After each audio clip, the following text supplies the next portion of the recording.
Oi, eu sou a Bia Guimarães. E eu sou a Sara Zoubel. Nós somos as apresentadoras do 37 Graus, um podcast em que a gente viaja o Brasil para contar histórias com um pé na ciência. E você está prestes a ouvir o primeiro episódio de Epidemia, uma série do 37 Graus em parceria com a Folha de São Paulo, com o apoio do Instituto Serra Pilheira e do programa Google Podcast Creator. Alô. Você topa responder uma pergunta? Sim. Você lembra qual foi a epidemia que mais te marcou, assim, que você mais ficou com medo na sua vida? Eu acho que tá marcando é essa daqui agora. Porque eu nunca vi um negócio desse na vida. Mata, né? Então dá medo. E outra, não é doença nossa, vem de longe. De tempos em tempos aparece uma nova epidemia que deixa o mundo em alerta. Coronavírus. A Covid-19. Europe is now the epicenter of the coronavirus pandemic. Ebola. HIV. Chikungunya. Gripe suína que circula pelo mundo causando medo. E 5 anos atrás, o Brasil foi palco de uma emergência que pegou todo mundo de surpresa. Os especialistas estão preocupados com o avanço do Zika vírus. Mais um caso de Zika vírus, dessa vez em uma mulher grávida. A suspeita mais recente é de que a microcefalia esteja associada também ao Zika vírus. A gente acompanhou as notícias naquela época, como todo mundo. Mas mesmo depois que esse assunto saiu das manchetes, volta e meia uma pergunta sobre a Zika ainda passava pela nossa cabeça. Porque assim, a Bia é jornalista, só que os pais dela trabalham com saúde pública.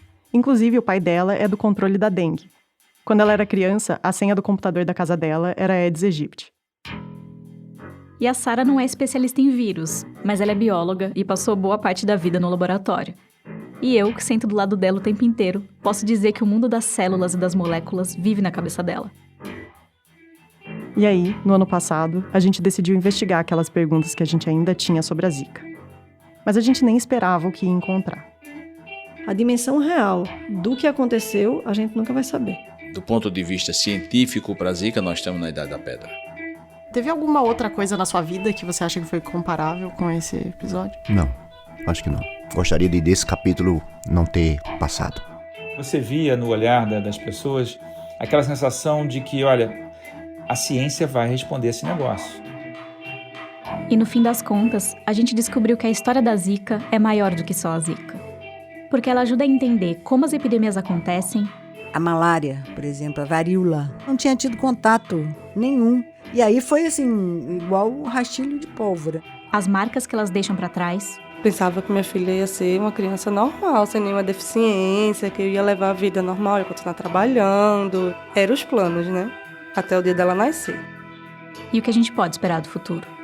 O Brasil é o país que tem a maior diversidade de ser vivo nesse planeta. Consequentemente, é o país que tem a maior diversidade de vírus presentes nesse planeta.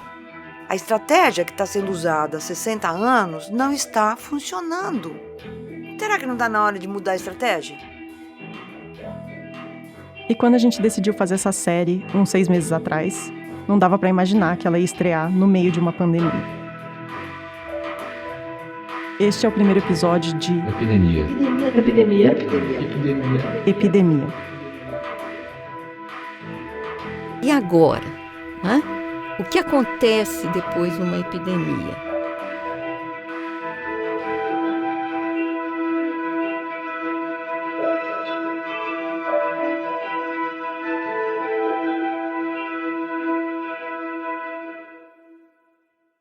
A Bia vai começar a contar essa história logo depois do intervalo. Medicina dos Horrores. A história de Joseph Lister, o homem que revolucionou o apavorante mundo das cirurgias do século XIX.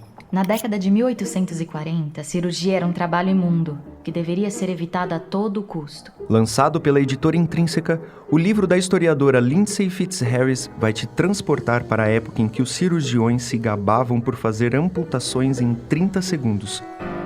Mas sequer lavavam as mãos. Era mais fácil voltar vivo de uma guerra do que de um hospital. Nesse cenário, Lister desafiou a própria medicina para travar uma batalha contra algo que ninguém levava a sério. Assim, voltou a atenção para descobrir um modo de destruir os micro-organismos dentro do próprio ferimento. Os micro-organismos. Em pouco tempo, a ferida começou a se fechar. O link para comprar o livro Medicina dos Horrores está na descrição do episódio. De repente, O futuro da medicina pareceu não ter limites.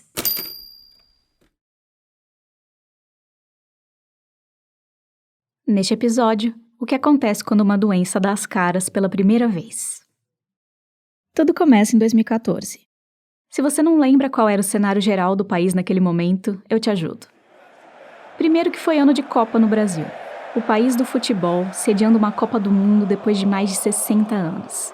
Teve protesto de não vai ter Copa, teve obra mal acabada, mas também teve torcida. Festa, gringo pra todo lado. Prepare-se, o Hexa está chegando. E claro, uma boa dose de humilhação. Lá vem eles de novo. Gol da Alemanha! 2014 também foi ano de eleição para presidente. Dilma Rousseff e Aécio Neves continuam tecnicamente empatados. Dilma e Aécio estavam super apertados na disputa e os nervos de todo mundo estavam à flor da pele. E assim que a Dilma ganhou, já começaram as primeiras manifestações pelo impeachment. Só que enquanto a Copa e as eleições tomavam conta das notícias, nos hospitais o assunto era outro, a chikungunya. Uma prima da dengue que, apesar de ser mais rara, causa muita dor nas articulações e pode deixar uma pessoa incapacitada por anos. A chikungunya tinha desembarcado no Brasil e já estava fazendo algumas vítimas no Nordeste. Quando chega uma doença nova num país, os médicos e gestores públicos têm que combinar um jeito de lidar com ela. Criar um protocolo de como vai ser o atendimento, as notificações, o tratamento. Então, o Ministério da Saúde convocou alguns infectologistas, epidemiologistas e clínicos para montar esse protocolo. E esses especialistas acabaram criando um grupo de WhatsApp chamado Chikungunya, a Missão. Um dos médicos desse grupo era o Kleber Luz, um infectologista de Natal, no Rio Grande do Norte. A gente foi encontrar com ele no hospital onde ele trabalha, mas quem recebeu a gente na porta foi o secretário dele, o Sérgio, que inclusive estava andando de muleta, bem devagarzinho, justamente por conta da chikungunya.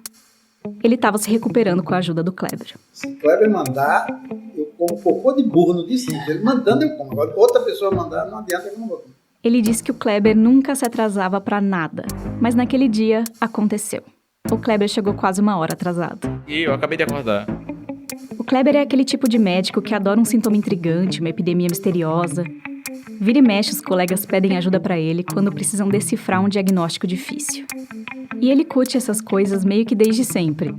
O pai dele era farmacêutico e tinha livros de parasitologia em casa. Ele lia e relia. Aquilo pra mim era como fosse um filme de Aladdin, que a criança veio rever. Ele ficava horas folheando fotos de piolho ou... aquelas imagens também de filariose. Ele achava esses bichos incríveis. E também tinha uma queda pelos vírus. Não tinha como ser outra coisa que não um infectologista.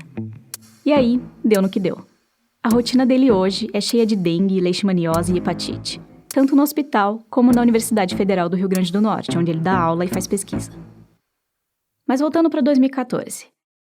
Naquela época, o Kleber já estava de olho na nova doença que tinha chegado no Brasil, a chikungunya, e ficava trocando informações e notícias no grupo de WhatsApp Chikungunya, a Missão. No grupo, praticamente só se falava disso. Até que, no começo de 2015, surgiu um assunto novo. Médicos de diferentes lugares do Nordeste tinham começado a notar uma doença misteriosa. Os ambulatórios estavam apinhados de gente reclamando de conjuntivite, febre baixa e às vezes um pouco de dor articular, alguns tinham inchaço. Mas o pior mesmo era o rash, ou rash, umas manchas vermelhas que aparecem pelo corpo e coçam muito. Tive todos os sintomas. Essa é a Germane Grace, do Recife. Eu tive as manchinhas, tive a dor na articulação, eu tive a febre. Você vai ouvir bastante a voz dela nessa série, mas não ainda. A questão é que era muita gente nessa situação. Veja, um pediatra num turno de plantão de 6 horas atendia 100 crianças com a mesma doença. Só que pelo menos os sintomas iam embora rápido. 3, 4, 5 dias e desaparecia. Como se fosse uma virose leve, passageira. Se fosse uma pessoa só, dava até para confundir com uma alergia. Então não era nada que gerasse muita preocupação. Mas de qualquer jeito, os médicos do grupo de WhatsApp ficavam pensando o que poderia ser aquilo. Com certeza era um vírus, mas qual? Eles pensavam: bom, sarampo e rubéola dão manchas com coceira, mas são doenças transmitidas de pessoa para pessoa. Não tem como várias cidades começarem a ter surto ao mesmo tempo. Dengue dá febre e também pode dar coceira e dor nas articulações. E é transmitida por mosquito, então o espalhamento faria mais sentido. Só que dengue é grave, dá febre alta e as pessoas geralmente ficam se sentindo péssimas por dias. Então essa nova doença parecia light demais para ser dengue. E a chikungunya?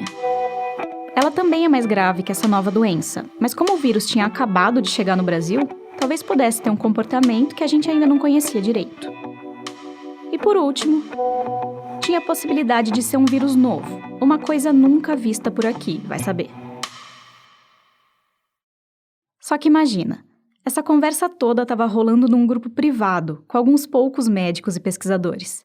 Na vida real, nos hospitais e nas manchetes, essa discussão do que podia ser ou não ser não pintava muito. E boa parte dos pacientes estava sendo mandado para casa com o diagnóstico de dengue. O que é até compreensível, porque num país que tem 1,5 milhão de casos prováveis de dengue por ano, qualquer coisa que meramente pareça dengue vai ser taxada como dengue. E fato é que, quando o médico pedia para fazer sorologia, coisa que é rara, alguns resultados davam mesmo positivo para dengue. Ok, vamos voltar para o Kleber, lá em Natal. O Kleber estava muito encafifado com aquilo. Porque dengue é uma das especialidades dele. E para ele estava na cara que não era isso. Tinha 3.000 casos notificados como dengue, mas não tinha manifestação clínica de dengue. Então isso não era dengue. Também parecia que não era chikungunya. Ele até chegou a levar uma expedição lá para o interior do Rio Grande do Norte, num dos focos da nova doença misteriosa. E a gente examinava esse povo todo, colhia teste. Não, eu vou colher diretamente. Levei o pessoal do laboratório para colher diretamente. E nada. Nada dava chikungunya. Ele precisava de mais pistas. Então passava o dia atendendo os pacientes no hospital e quando tinha um tempo sobrando, mergulhava nos livros para ver se encontrava alguma coisa. Não qualquer livro, mas aquelas bíblias da medicina que você tem que navegar por listas de sintomas, vetores e localização geográfica das doenças. E aí... Tem um livro chamado Manson. Enorme, com um mosquito na capa. Que é de doenças tropicais. E nesse Manson tem uma listona de vírus. O Kleber ia olhando um por um. Ele checava os sintomas das doenças e também como cada um desses vírus era transmitido, para saber se de fato era algo que a gente poderia ter aqui no Brasil. Quando chegou lá no último da lista, lá na letra Z, ele viu Zika, um vírus que ele nunca tinha ouvido falar, da família dos flavivírus, a mesma que a dengue. E no livro tinha só 3 linhas sobre ele. Falava da febre e das manchas vermelhas com coceira. Até aí, já batia. Mas ainda tinha outra coisa. O vetor do Zika era o Aedes. O Aedes, o mosquito mais famoso do Brasil, fazia um par perfeito com o vírus Zika. E como o Zika é parente do vírus da dengue, fazia sentido que alguns pacientes tivessem tido os exames positivos para dengue. Podia ser uma reação cruzada, porque os testes têm mesmo dificuldade de diferenciar os dois. Enfim, o Zika estava preenchendo todos os requisitos. Então só podia ser ele. Bingo, eureka, tudo batia.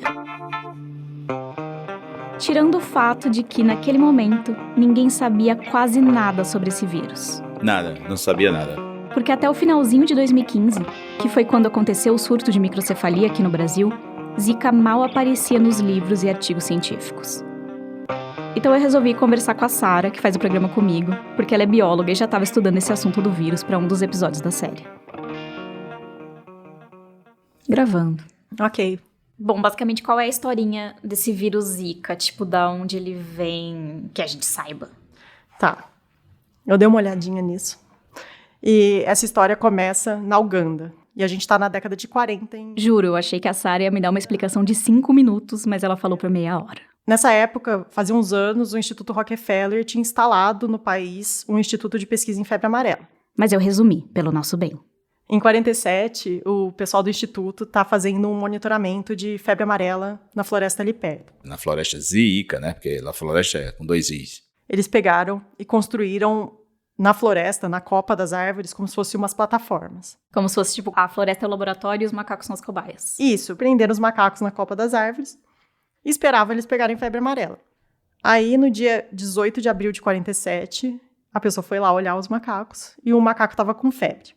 E, na verdade, ele parecia bem, ele não tinha nada muito grave, mas, mesmo assim, eles escolheram uma amostra de sangue para ver se aquela febrinha que eles acharam estava sendo causada por algum agente infeccioso.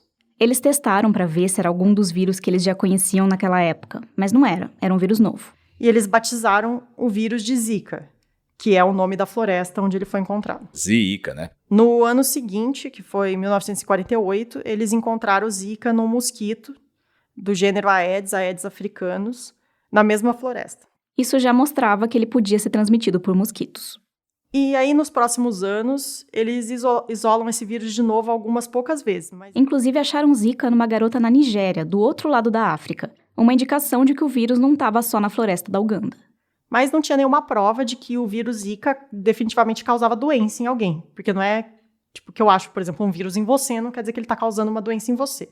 Até que, em 64, tinha um pesquisador que estava trabalhando com a amostra de vírus e daí ele se infecta acidentalmente. E daí ele documenta a doença dele. Então ele documenta que ele teve um rash que durou vários dias, mas que não aconteceu nada muito grave e isso meio que passou sozinho. Nas décadas seguintes, foram descobrindo algumas outras coisas sobre o Zika. Por exemplo, descobriram que esse vírus já estava espalhado por outras partes da África e da Ásia. Tipo Indonésia, Malásia e Paquistão. E depois se descobre que boa parte dessas populações já tem anticorpos contra o vírus, ou seja, elas mais ou menos já estão acostumadas com o vírus da mesma forma que aqui no Brasil a gente está acostumado com a dengue, por exemplo. Se você for olhar a população do Brasil, um monte de gente vai ter anticorpo contra o dengue. Aí pula para 2007. Aleluia. Em 2007, apesar dele já ter sido identificado, o Zika ainda é um vírus meio obscuro e ninguém tá muito nem aí para ele. Mas nesse ano, acontece o primeiro surto conhecido de Zika. E esse surto aconteceu nas ilhas Yap, no meio do Pacífico, na Micronésia. Só que a ilha só tem 11 mil pessoas. Ou seja... É um festival. Talvez menor do que alguns festivais. 11 mil pessoas não é nada. E mesmo com a estimativa de 3/4 da população infectada, basicamente essa doença não causou nada muito grave, assim. Não tinha motivo para se preocupar. 5 anos depois, em 2013... começa um outro surto de Zika, dessa vez na Polinésia Francesa. A Polinésia Francesa também são ilhas no Pacífico. É maior do que as ilhas Yap, elas são 67 ilhas habitadas. E tem 300 mil habitantes. É bem menor, é menor do que várias cidades do Brasil. Mas mesmo assim, na época, não se associou a doença a nenhum sintoma ou problema mais grave. E o fato de ter acontecido num conglomerado de ilhas no meio do Pacífico, com pouca gente, ficou conhecido muito provavelmente só lá, tipo... Sim, ninguém sabia nada. O que aconteceu é que foi publicado e tal, descobriram, falaram, teve Zika aqui. O que aconteceu é que o Zika só mostrou a cara dele quando pegou realmente uma população grande. Que nunca tinha tido contato com ele. E isso foi aqui. Para você ter ideia, só em Pernambuco tem 10 milhões de habitantes. Isso é mais que 30 polinésias francesas. Então, basicamente, em 2015, Zika era uma doença que ainda não tinha causado alarde em nenhum lugar do mundo, que praticamente ninguém nunca tinha ouvido falar.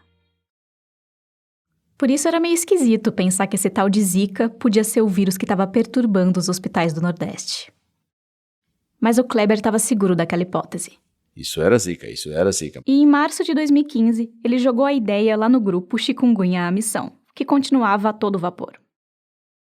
A uns 300 quilômetros de distância, no Recife, capital de Pernambuco, um médico clínico chamado Carlos Brito ouviu o alerta do WhatsApp. Estava com a família no jantar, eu, a esposa e as filhas, e quando o Kleber, no grupo do Chikungunya à Missão, ele levanta a hipótese de que acha que a hipótese é Zika, né? O Carlos é professor da Universidade Federal de Pernambuco e também trabalha com a Fiocruz de lá. Eu trabalhei na cólera, responsável pela unidade da cólera. Ele é um especialista em dengue e sempre lidou com epidemias. Então sempre gostei das doenças infecciosas com formação de clínico. Mas antes daquela mensagem do Kleber, ele ainda não tinha ouvido falar de Zika. Então ele pediu licença para a família, levantou da mesa e foi pesquisar sobre a doença. A característica era exatamente aquela, ou seja... Parecia muito com o que ele tinha visto nos ambulatórios do Recife. Dezenas, centenas de pessoas sendo atendidas na emergência com a mancha que coçava e às vezes o único motivo que levava o cidadão à emergência eram esse rash. O Carlos comprou a ideia na hora. Na mesma hora eu postei lá, disse, Kleber, eu acho que essa é a hipótese, acho que esse é o caminho realmente a ser defendido. Mas não foi assim com o resto da comunidade médica. O Ministério da Saúde e os governos de alguns estados ainda estavam batendo na tecla da dengue. Estavam inclusive armando forças-tarefa para provar que aquela doença era, sim, dengue. Talvez não as versões já conhecidas, mas uma nova, mais light. Porque o vírus da dengue tem 4 tipos. Dengue 1, 2, 3 e 4. E a ideia é que o vírus teria, talvez, Sofrido uma mutação, mudou lá a característica do vírus e ele estava de uma forma mais leve. Ora, mas o Carlos achava estranha a possibilidade de um vírus ter ficado com um comportamento tão diferente depois de uma mutação. Porque a dengue tem vários sorotipos, mas eles todos têm cara de dengue. Uma pessoa que está com dengue 1 tem sintomas parecidos com a pessoa que tem dengue 3. Era difícil imaginar que a mutação tivesse feito os sintomas ficarem diferentes, que ela tivesse dado origem a uma dengue quase sem febre. febre é uma característica que é a principal sintomatologia da maioria dos pacientes com dengue. Então o Carlos, o Kleber e mais outros pesquisadores e médicos espalhados pelo Nordeste abraçaram de vez a hipótese da Zika. E começaram a levar isso para outros colegas e para as conferências do Ministério da Saúde. O que as pessoas As pensaram? pessoas diziam que não era. Claro, pra gente hoje é fácil pensar, nossa, por que não aceitaram na hora essa ideia? Mas na época não era tão óbvio assim. Levou um tempo para que as pessoas conseguissem entender melhor a Zika. Mas aos poucos essa hipótese começou a ser levada a sério e a ideia da dengue leve foi ficando para trás. Apesar de ser uma doença desconhecida por aqui, Zika tinha causado aqueles surtos naquelas ilhas do Pacífico alguns anos antes. E por exclusão, estava difícil ser alguma outra coisa. Só que até que se prove, uma hipótese é só uma hipótese. Para provar que aquilo era Zika, era preciso isolar o vírus. Era preciso finalmente identificar o Zika no sangue dos doentes. Isso funciona basicamente como se fosse uma perícia de caligrafia. Cada pessoa tem um jeito único de escrever, não é à toa que a gente comprova tudo com a nossa assinatura. A diferença é que cada tipo de vírus tem uma assinatura genética. Aí os cientistas precisam pegar a amostra de sangue e checar de qual vírus é aquela assinatura genética que está ali. E é muito mais fácil procurar uma coisa quando você sabe o que essa coisa é, ou pelo menos tem uma ideia do que pode ser. Tipo, é muito mais fácil identificar um vírus numa amostra quando você sabe qual vírus você está procurando. Agora que a hipótese do Zika estava mais aceita, alguém tinha que pegar a assinatura do vírus Zika e ver se ela aparecia nas amostras de sangue dos doentes, para ver se batia. Foi isso que fizeram.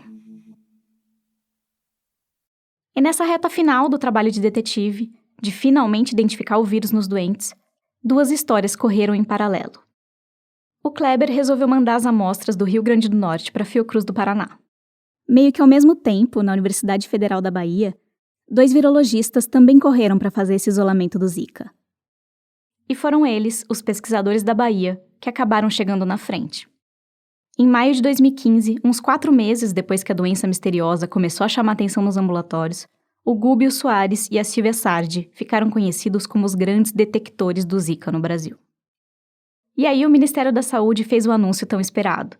Deu a notícia de que o vírus Zika, um primo light da dengue, estava circulando pelo país. Quando ligaram pro Kleber para contar...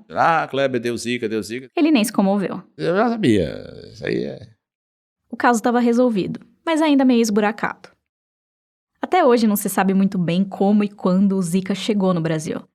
É difícil rastrear exatamente, mas existem algumas hipóteses. Uma delas é de que o Zika teria vindo na época da Copa do Mundo de 2014, aqui no Brasil. Veio gente do mundo inteiro e, quem sabe, um vírus disfarçado no meio da multidão. Mas em 2014, também teve um campeonato de canoagem no Rio de Janeiro que recebeu vários atletas de ilhas do Pacífico. E aí essa é outra hipótese. Só que acontece que um grupo de cientistas encontrou Zika em amostras de sangue colhidas em 2013 no Brasil, antes desses 2 eventos. Então as coisas ainda estão meio incertas, precisam de mais investigação. E essas são só algumas das possibilidades, existem outras. E talvez a gente nunca descubra a rota exata, porque o Zika não foi igual ao coronavírus, que já estava todo mundo ligado, só esperando ele chegar no Brasil. Zika entrou de fininho, sem fazer alarde. Mas fato é que sempre que acontece um grande evento... Eventos de igrejas, eventos de rock... Ou de esportes... Que vem gente do mundo inteiro. Os infectologistas e epidemiologistas do país sede ficam em alerta. Eles já sabem que pode chegar uma doença nova naquela região ou reaparecer uma doença antiga, que já tinha sido eliminada. E mesmo sem grande evento, tem um monte de voo internacional decolando e pousando a cada minuto em todo lugar. Vira e mexe veio uma nova doença que deixa o mundo em alvoroço. Ebola, H1N1 e agora a Covid-19. A surpresa da Zika foi ela ter aparecido por aqui quando todo mundo esperava outra coisa. Quando o Brasil estava de olho na entrada da chikungunya e no aumento da dengue. São 3 doenças fáceis de confundir. E uma surpresa maior ainda foi ela ter enganado a gente por tanto tempo. Se você pensa no que está acontecendo com o coronavírus, por exemplo, a resposta é muito mais imediata. Você cancela voo, fecha a fronteira, adia evento, tenta impedir a dispersão de todo jeito. Mas a Zika demorou meses para mostrar que veio. E como você combate um problema quando você mal sabe que ele está acontecendo?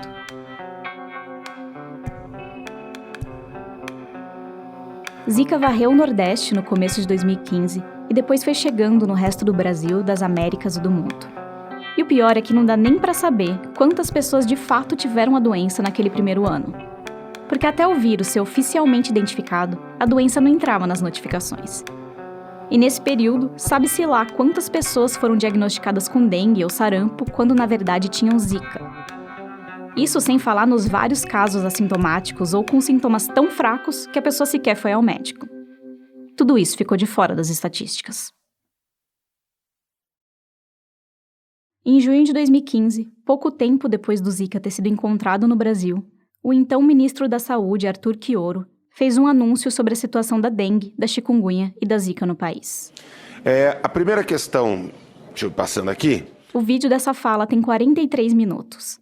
Nos primeiros 40 minutos, o ministro se reveza entre dengue e chikungunya. E só nos últimos 3 minutos ele toca na Zika. Por fim, eu queria falar do Zika. A chikungunya, ela causa muita dor, mas não tem a mesma letalidade que a dengue, porque dengue mata. Hoje a gente sabe que chikungunya também mata. E a Zika vírus é uma doença, de fato, bastante benigna. Esse termo benigna é interessante, né? Aqui é de novo Carlos Brito, o médico do Recife. A questão é que todo mundo achava que Zika era uma doença inofensiva. Porque você viu, era isso que parecia até aquele momento. Uma doença autolimitada, que vai durar alguns dias, tem o inconveniente de levar aquela coceira, um pouquinho de dor articular, mas é uma doença que depois de 5, 10 dias o processo estava resolvido. Só que esse papo de doença benigna não duraria muito tempo. Naquele mesmo momento, na Bahia e em Pernambuco, os casos de Guillain-Barré começavam a pipocar nos ambulatórios. Guillain-Barré é uma síndrome neurológica que dá fraqueza ou paralisa uma parte do corpo. Pode começar nas pernas, subir para o tronco, ficar algumas semanas e ir embora. Ou pode demorar meses para passar e até deixar sequelas. E tem ainda alguns casos mais graves e mais raros que chegam a afetar os músculos da respiração e podem acabar em morte. Essa síndrome pode acontecer por vários motivos, inclusive por conta de vírus. Dengue, sarampo, influenza. Ok. A questão é que o número de casos que estavam aparecendo naquela metade de 2015, na Bahia e em Pernambuco, era 4 ou 5 vezes maior do que o normal. Notificados até como suspeita de dengue. Mas a essa altura do campeonato, o Carlos já tinha estudado Zika de cabo a rabo. E já sabia que os casos de Guillain-Barré também tinham crescido depois da epidemia de Zika na Polinésia Francesa.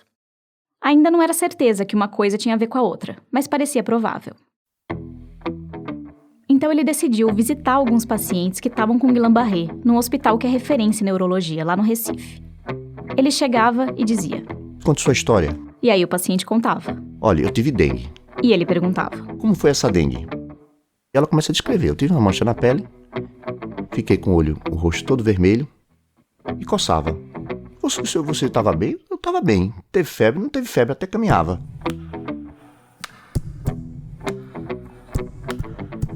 Com essa descrição, o Carlos sabia que aquilo não era dengue. Era a Zika dando sinais de que não era tão inofensiva assim. Do mesmo jeito que tinha acontecido na Polinésia Francesa. E por alguns meses, se acreditou que isso era o pior que Zika poderia fazer com alguém. Guillain-Barré é assustador. Mas eu sei, e você sabe, que não foi por isso que Zika deixou o mundo inteiro em pânico. Quando é mais ou menos no mês de junho, julho, me liga uma senhora, uma italiana, dizendo que ela havia estudado em Natal durante o primeiro semestre e que estava grávida na Itália e que o filho dela tinha má formação. E que os médicos da Itália achavam que era essa doença, achavam que era o Zika. E aí ela me faz contato e eu digo: olha, fica tranquila, é tudo menos Zika. Essa microcefalia do seu filho não é de Zika, não existe isso. O Kleber nem imaginava, mas a microcefalia ia mudar tudo o que a gente achava que sabia sobre Zika. Me chamaram na UTI, tava todo mundo esperando. Vanessa, tem 3 pacientes com microcefalia aqui. Eu disse, nossa, peraí, tem alguma coisa errada. Aquilo pra mim foi um grande susto. Nessa hora você parou e falou, tipo, já vi isso em algum lugar. Aí eu disse, essa característica é do Zika. Essas mães tiveram Zika. Todos os médicos diziam que ele não sairia da barriga vivo, porque ele, além de ser prematuro, e ainda tinha microcefalia. Então, os médicos achavam que ele não resistiria ao parto. Eu continuo contando essa história na próxima terça-feira. Se você ficou com alguma pergunta na cabeça depois de ouvir esse episódio, ou se você teve Zika e quer contar como foi, manda um alô no nosso WhatsApp. No fim da temporada, a gente vai fazer um episódio especial e queremos a sua participação. O número é 19 99 274 9129. Calma, não precisa anotar agora, o número tá lá nas notas do episódio.